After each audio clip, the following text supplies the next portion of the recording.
Allez, bonjour à tous, j'espère que vous allez bien. Aujourd'hui, on va faire une vidéo assez complète, honnêtement. Ô combien cette vidéo est importante et que tu sois débutant, intermédiaire ou avancé en trading ou en crypto, je te promets qu'à la fin, tu vas apprendre des choses. On va parler trading, psychologie, mindset, vraie vision du trading, parce que tu vois, dans 95% des cas sur YouTube, je vais te partager moi ce que je fais actuellement, mon plan, une erreur également que j'ai réalisée, parce que oui, je te partage les erreurs que je réalise, je suis toujours 100% transparent avec toi. Quand je gagne, quand je perds, et là-dessus, j'ai pas de mal à l'admettre. Donc, on va voir tout ça. Et on parlera bien sûr de BTC, Ether, ici, les altcoins.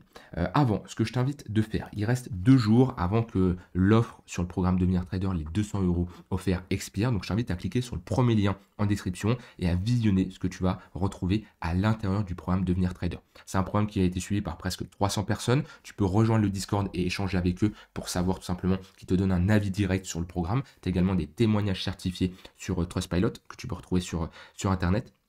Et ici, tu as plus de 30 heures de vidéos, 15 modules, un accompagnement personnalisé où je te partage tous les outils, les indicateurs, mes setups de trading, mes stratégies et j'en passe. Des choses qui m'ont pris des années et des années de pratique. Voilà, ça fait plus de 6 ans maintenant, ça va faire 6 ans bientôt que je trade crypto ou, alors j'ai pas commencé par les cryptos, mais je suis pas là pour te faire mon histoire. Bon, voilà, tout ça, c'est des années, énormément de taf, donc je te partage tout ça à l'intérieur de ce programme, d'accord? Donc tu peux profiter de l'offre, je t'invite à cliquer sur le premier lien en description, de voir ce que tu vas retrouver à l'intérieur. Et si ça ne te plaît pas, il n'y a pas de souci, si tu as des questions à me poser, je suis bien sûr disponible pour y répondre.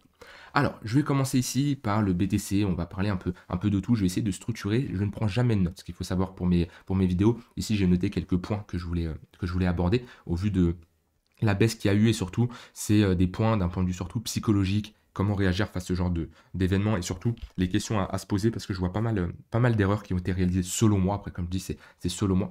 Bon, on a eu un BTC qui a baissé surtout suite à des annonces géopolitiques, d'accord, et des tensions qu'on a pu apercevoir ces dernières heures, ces derniers jours, enfin surtout hier soir dans la nuit et même dans la journée. Donc c'est pour ça, en général, quand on est dans des phases comme ça, c'est les valeurs refuges qui performent et les assets à risque qui prennent cher. On le voit bien avec ici BTC, Ether, les cryptos, que ce soit même le marché US. Et on voit ici automatiquement, on a une hausse de l'or qui performe dans ce genre de conditions de marché. Donc maintenant, moi, ce que je remarque, c'est certains points, certaines erreurs qui ont été selon moi réalisées. Alors moi je vais vous partager après ce que j'ai fait de mon côté, mais quand j'entends certaines personnes qui me disent oui, je vais prier un moins 20% sur cette baisse. J'ai vu ça, j'ai vu un commentaire sur le Discord, oui, je me fais dérouiller de moins 20% sur cette baisse. Je ne comprends pas comment un BTC qui baisse de 4%, on peut prendre un moins 20% sur son wallet. Alors là, vous allez me dire, ah oui, c'est très simple, il a pris des altcoins. Comment on peut acheter des altcoins qui prennent un moins 20%? On est ici dans un contexte de marché où est-ce qu'on a parlé d'altcoin season? Est-ce qu'on a une Bitcoin dominance qui forme une pattern de retournement? Moi-même, j'ai été le premier à vous le dire, Bitcoin dominance envoie des signaux qui sont plutôt pas mal, mais pour ça, pour vraiment parler d'altcoin season, il faut valider cette pattern de retournement, chose qui n'est pas le cas actuellement. Donc, il y en a qui se positionnent, je pense, de manière trop agressive sur les altcoins. Et si vous regardez mes précédentes vidéos, ma manière de me positionner depuis quelques semaines maintenant, ma façon de trader, j'ai prôné ici 3 cryptos. ETH, AAVE, hyper liquide.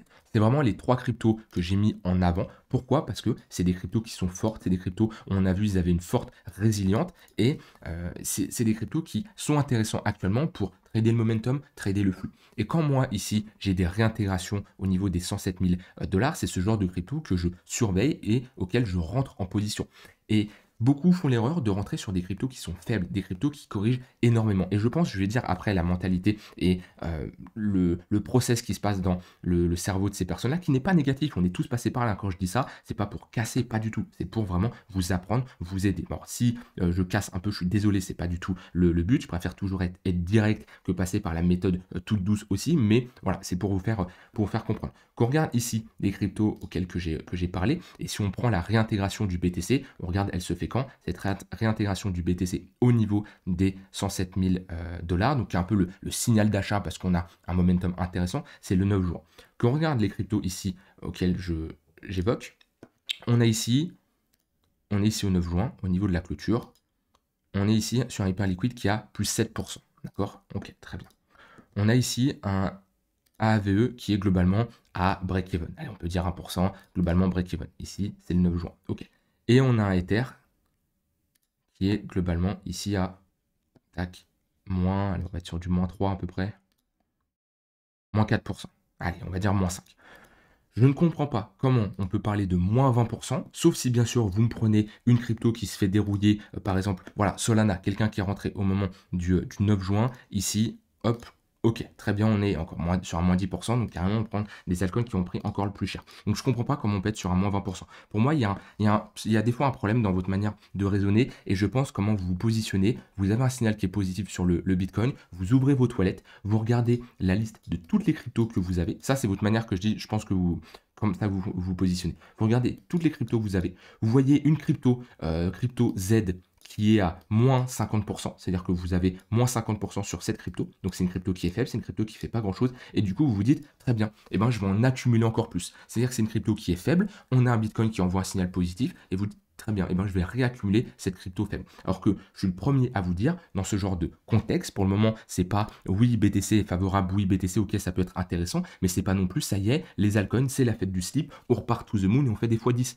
Et c'est pour ça, depuis un moment, et même depuis des mois, voire ça fait un moment que je prône cette stratégie qui pour le moment marche, on n'est plus dans le contexte 2021 où on achète tout et n'importe quoi, ça pump, on est ici dans un contexte où il faut se positionner sur des cryptos qui ont du momentum, des cryptos qui ont un flux aussi. Et pour le moment, si vous ne faites pas ce genre de process dans votre manière de faire, vous allez vous ramasser, vous allez vous retrouver à holder des cryptos qui sont à moins 20%.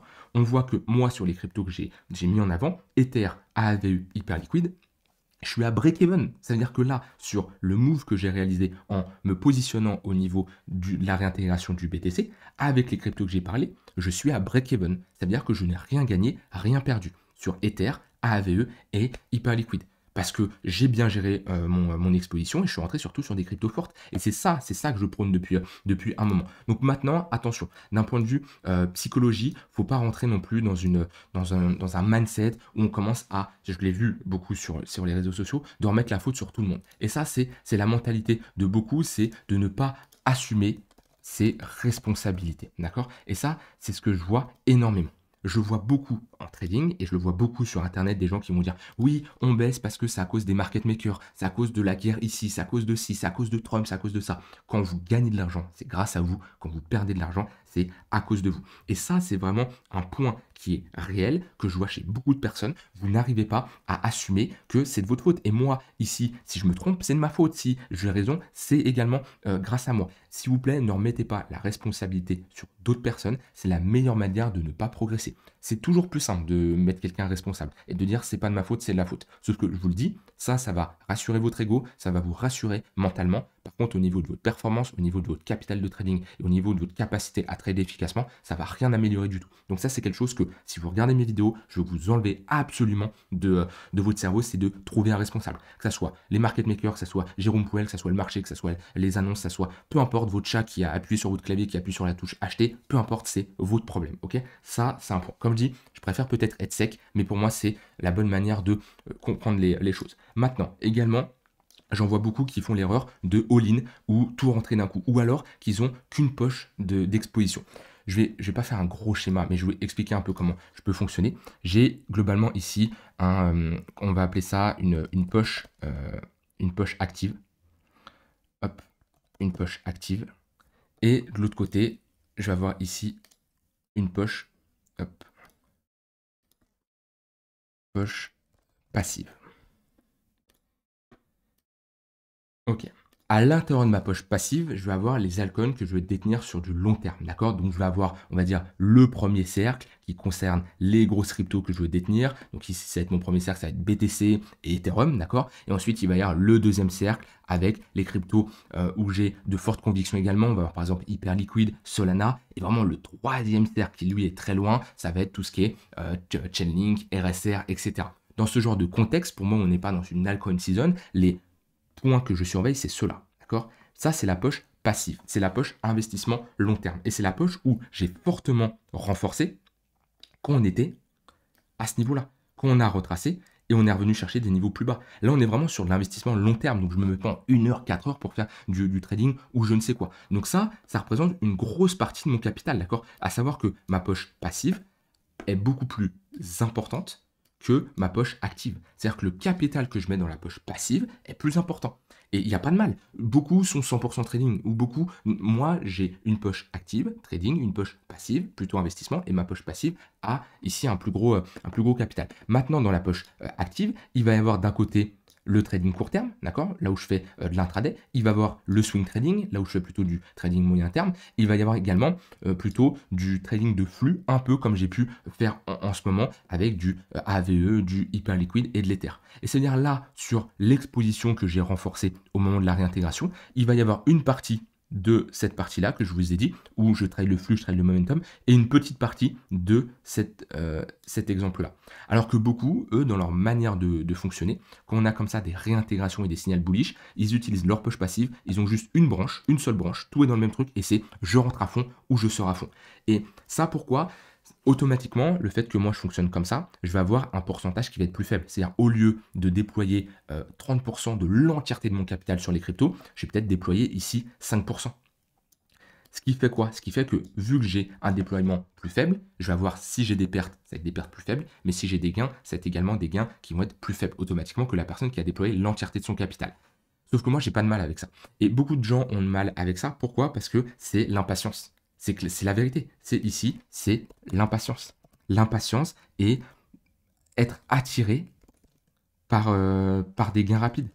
Par des gains rapides. Ça, c'est une triste vérité, mais si vous êtes impatient et vous êtes attiré par des gains rapides, eh ben vous allez vouloir vous faire énormément. Et le problème, c'est en crypto, il y a beaucoup de ça. Et pourquoi il y a beaucoup de ça? Parce qu'il y a des gens qui sont devenus comme ça, multimillionnaires, milliardaires, du jour au lendemain avec une crypto qui a fait un fois 10 000. Et du coup, ça crée des histoires qui sont vraies, ce n'est pas des mensonges, mais qui concernent 0,0001% des gens. Et le problème, c'est que maintenant, on a créé une culture, si en crypto, on n'a pas fait un x3 en 2 mois, on est mauvais. Sauf que ce n'est pas la mentalité que vous devez avoir. Donc, ne soyez pas attirés par des gains rapides, sinon, je vous le dis clairement, vous allez vous manger un mur. Donc ça, voilà, ça c'était le côté psychologie, un peu, je vous montre un peu comment je fonctionne et comment je conçois actuellement le marché, et ne vous positionnez pas sur des altcoins qui sont faibles. Maintenant, je veux aborder un dernier point, un point que j'ai déjà abordé, c'est comment on s'en sort quand on est à ce niveau-là, quand on est sur un moins 20, moins 30%, ou même les gens qui sont peut-être sur un moins 80% depuis certaines semaines. Il y en a beaucoup qui se posent la question et qui viennent me voir et qui me disent Nico, est-ce que tu as une solution miracle? Voilà, ça, c'est la question qu'on me pose. On me fait Nico, est-ce que tu as une solution? Alors, on ne me dit pas une solution miracle, mais on me dit Nico, c'est quoi ta solution vis-à-vis de ça? On m'explique toute la situation. Je peux traduire ça par Nico, est-ce que tu as une solution miracle? Et ce que j'aime bien répondre, c'est écoutez, ça, c'est très important. Quand vous êtes dans une situation compliquée, comme vous êtes sur un moins 80% et malheureusement vous cherchez une solution miracle, il n'y a pas de solution miracle. Et le meilleur état d'esprit, ce n'est pas de chercher la solution miracle, c'est de vous poser les questions. Qu'est-ce qui vous a mis dans cette situation? Et qu'est-ce que vous pouvez faire pour ne pas vous retrouver dans cette situation dans un futur proche ou un futur lointain. Si vous répondez à ces questions-là, vous ne serez plus jamais dans cette situation et vous n'aurez plus besoin de trouver une solution miracle. Ça, c'est un point également très important. Et si vous vous posez ces questions-là, plutôt la plupart du temps, les gens qui sont un peu dans la merde, j'ai envie de dire, et ça, je pense à où? Je pense à quand on était ici, je pense à même pendant toute cette phase de latéralisation, mais surtout et surtout quand on était là et quand on était là, les gens ici, quand il y a le crash de FTX, ils se disent « Ah, qu'est-ce que je dois faire? Qu'est-ce que je dois faire ?» Mais ça, on doit le savoir avant. C'est pas quand on y est qu'on doit se poser la question. Par contre, on peut se poser la question la prochaine fois, qu'est-ce que je dois mettre en place pour ne pas me retrouver dans cette situation? Voilà, beaucoup de psycho, comme j'aime le faire, c'est... Alors, je pense que c'est quelqu'un qui débute, qui arrive sur cette vidéo, il me dit, c'est un fou, je comprends rien à ce qu'il me dit, qu'est-ce qu'il me parle de ça, dis-moi juste si ça va monter ou baisser. Que je comprends, parce que quand j'ai commencé le trading, j'étais à peu près comme ça, et c'est tout à fait normal, jusqu'à temps qu'on comprenne que c'est beaucoup plus de la psychologie que de l'analyse technique. Mais là, cette personne-là, elle revient dans 1 an, 2 ans, à se rendre compte la valeur que je viens de dévoiler là en quelques minutes, à quel point c'est important, et ça peut clairement vous permettre de progresser. Maintenant, on a réintégré. Moi, je vous avais dit, si je réintégrais, c'était pas très joli. Et si on commençait à s'installer en dessous des 105 380, j'aimerais pas. J'ai fait une petite erreur. J'ai fait une petite erreur, moi, dans mon plan, de mon côté, parce qu'il y a quelque chose que je n'aime pas. Je n'aime pas parce que en général, c'est piégeux. C'est des invalidations suite à des annonces flash, comme on a eu là, et où le marché baisse, où on a des fois des anomalies de prix, on a des fois clairement une pression vendeuse qui va être trop importante comparée à ce qu'elle devrait être, et souvent, c'est pas une vraie cassure, c'est pas un vrai break, en tout cas, c'est un vrai break. Je veux pas dire, je ne trouve pas des excuses, je dis pas que le break qu'on a actuellement, c'est à cause de ça, je dis juste que mes invalidations, je préfère les avoir quand on a vraiment que ça soit pas causé par une annonce. Voilà, pour faire plus simple, que ça soit pas causé par une annonce. Et ça, dans mon plan où je suis rentré, j'ai renforcé, vous voyez à quel point ça va loin. Je me suis pas posé la question, et si on baisse, et si on réintègre suite à une annonce? D'habitude, c'est quelque chose que je fais, pas tout le temps, ça dépend du contexte, de la time frame, etc. Et surtout du contexte qu'on a autour de nous. Mais ça, c'est une question que je ne me suis pas posée. Et du coup, qu'on a réintégré, je me suis retrouvé, et ça fait très longtemps, ça fait des mois, voire peut-être des années maintenant, je m'en souviens même plus la dernière fois, où je n'avais pas un plan qui était 100% clair. Et là, je peux le dire, je n'avais pas un plan qui était 100% clair. Et là-dessus, comme je le dis, je suis transparent avec vous. Quand ça se passe bien, quand je vous parle de ici, BTC, ETH, Hyperliquid, que sur Hyperliquid, on fait tous ensemble un x3, je le dis et je le prône et il n'y a pas de souci. Quand ici, je vous dis, ah bah vous voyez, mon plan, il n'était pas au top à 100%. Et ça fait très longtemps que ça m'est pas arrivé, mais ça peut arriver. Et on le voit ici, j'ai pas pris ce paramètre-là où je déteste avoir des invalidations suite à des annonces. Parce que voilà, c'est comme ça, c'est avec mon expérience, c'est pas quelque chose que j'aime bien parce que des fois ça peut être des mouvements un peu piégeux et c'est toujours compliqué à gérer. Ici, c'est quelque chose que je n'avais pas intégré dans mon plan. Résultat, je me retrouve à me poser la question, qu'est-ce que je fais? Chose que d'habitude je ne me pose jamais parce que mon plan est toujours ancré. Donc c'est pour vous dire que même après des années d'expérience, on peut faire des erreurs. C'est juste que comparé à un débutant où cette erreur-là avait arrivé 90% du temps, bah moi, elle va m'arriver peut-être 2-3% du temps parce que, comme je dis, c'est très très rare que je me retrouve dans cette situation. Ce que j'ai fait, j'ai coupé 50%. J'ai pas coupé 100%, ok? J'ai coupé 50%. Alors attention, faut pas que ça soit déformé. J'ai pas coupé 50% de l'entièreté de mon portefeuille crypto. J'ai coupé 50% des positions que j'ai prises au moment de la réintégration. Autrement dit, ETH, Solana, Hyperliquid. Autrement dit, je n'ai rien gagné, rien perdu, comme je vous l'ai dit, ou légèrement avec les frais, mais c'est très faible, au vu ici de la performance de ces trois cryptos qui sont au-dessus de le prix d'entrée auquel je les ai achetés, sauf Ether qui est en dessous. Donc j'ai clôturé 50% pour 50%. Je vais attendre la clôture qu'on va voir aujourd'hui, voir un peu comment ça évolue, parce qu'on a quand même une mèche basse qui nous témoigne ici d'une réaction acheteuse qu'il faut quand même prendre en compte. Et en fonction, si on a de l'acceptation, si on n'arrive pas à réintégrer, si on voit qu'on bloque ici, globalement, je sortirai 100%, mais ce qui veut dire que je reste quand même exposé au marché crypto. Par contre, je ne veux pas voir ce niveau cassé, parce que là, ça veut dire qu'on aurait ici une plus grosse pattern de retournement. Mais ça, je pense qu'on aura le temps d'en parler, sauf si on peut en parler là, parce que en vrai, on n'est pas si loin que ça. Si on commence à break les 100 000 $, pour moi, on serait potentiellement sur une pattern de retournement assez moyen terme sur BTC, puisqu'on perdrait le tunnel 4 heures et on validerait ici sommet et creux de plus en plus bas. Donc voilà, je vous partage en toute transparence moi ce que je fais, ce que je surveille. Ici, comme je l'ai dit, j'ai clôturé 50%. Je me suis retrouvé dans une situation, ça fait très longtemps que je ne m'étais pas retrouvé, de me dire mince, mon plan n'est pas parfait et j'avais pas pris ce paramètre en compte, c'est-à-dire réintégrer et baisser suite à une annonce négative comme ça où le marché baisse. Comme j'ai dit, j'ai clôturé par principe 50% de la position à break-even. Le reste ici, je vais voir comment le marché évolue, quitte à sortir légèrement en perte. Et voilà, ça fait partie du trading. Comme dit, je suis 100% transparent avec vous. C'était un plan que j'avais mis en place, que je vous avais parlé. Si on avait une réintégration des 107 000, ça se passe mal, je sors. Et il y a des plans, ça se passe bien, comme quand on a réintégré ici, comme quand j'ai parlé du bottom ici en 2023 sur les cryptos. Des fois, ça se passe moins bien. C'est comme ça. Ça fait partie du trading. Donc moi, c'est ce que je vais surveiller. Si on repasse au-dessus des 107 000, qu'on commence à break et carrément aller plus haut, avoir un break de ce sommet-là au niveau des 108 500 de cette bougie baissière qui est quand même très très baissière, bah, ça sera un signal également qui sera fortement positif. Donc voilà, je vais surtout surveiller la clôture daily qu'on va voir aujourd'hui, également demain, même si on est le week-end en général, moins de volatilité, on ne sait jamais, je vais quand même surveiller ça de mon côté. Voilà, je vous ai pas mal parlé là-dessus sur BTC, on peut rapidement parler d'Ether, et ensuite on s'arrêtera là, on fera une analyse des altcoins un peu plus poussée demain. Ether, bah, au moment où on a eu la réintégration, c'est assez classique, quand on a comme ça une déviation réintégration, c'est pour aller chercher l'extrémité opposée. Pour le moment, on a été chercher l'extrémité opposée, on a eu une réaction acheteuse moins importante que le BTC. Idéalement, ça serait bien de ravaler et clôturer dans le vert. Ça nous montrera qu'on a quand même une mèche assez basse avec une bonne réaction acheteuse. Par contre, si on commence à réintégrer, on passe le poke, bah, c'est pour au moins aller chercher la liquidité au niveau des 2380 $. Donc là, actuellement, moi, BTC, Ether, je garde mes positions sur du long terme comme j'ai pu le faire. Là-dessus, il n'y a pas de souci. J'avais légèrement pris des profits, je vous l'avais dit, sur Ether. J'ai renforcé une partie. Voilà, après, c'est une question de curseur heures d'exposition en fonction de ce que je vois. Et là, ce que je vais surtout surveiller moi de mon côté, c'est BTC, ce qu'il va nous faire dans les prochaines heures, dans les 2 prochains jours. Et en fonction de ça, je pourrais augmenter à nouveau ou réduire mon curseur d'exposition. Ce que je vous propose, c'est de faire une analyse des altcoins demain. On pourra aller en détail sur quelques altcoins si vous voulez me les mettre en commentaire.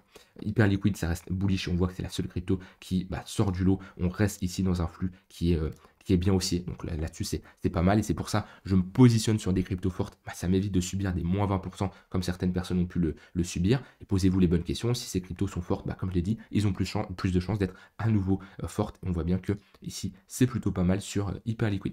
Je vous laisse avec ça. Je suis curieux de savoir un peu ce que vous en avez pensé de la partie psychologie que je vous ai faite en début de vidéo. Dites-moi vous dans quelle situation vous êtes retrouvé, les questions que vous voulez que vous vous posez. Et si vous avez des commentaires également, des remarques constructives ou des questions que vous voulez me poser,